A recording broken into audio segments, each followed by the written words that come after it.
શ્રીમદ ભગવદ્ ગીતા અધ્યાય 6 આત્મસંયમ યોગ શ્લોક 46નું પઠન કરીએ, પછી તેનો અર્થ સમજીએ. તપસ્વીભ્યોऽધિકો યોગી જ્ઞાનિભ્યોऽપી મતોऽધિકઃ કર્મિભ્યોશ્ચાધિકો યોગી તસ્માદ્ યોગી ભવાર્જુન. અર્થાત યોગી તપસ્વીઓ કરતાં પણ શ્રેષ્ઠ છે, શાસ્ત્રજ્ઞાનીઓથી એ શ્રેષ્ઠ મનાય છે, અને સકામ કર્મ કરનારાઓથી એ યોગી શ્રેષ્ઠ છે. માટે હે અર્જુન, તું યોગી થા.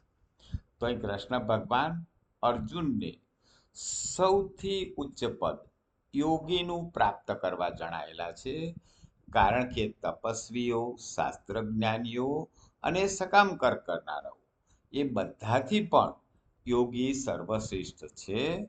માટે તું યોગી થા. જય શ્રી કૃષ્ણ.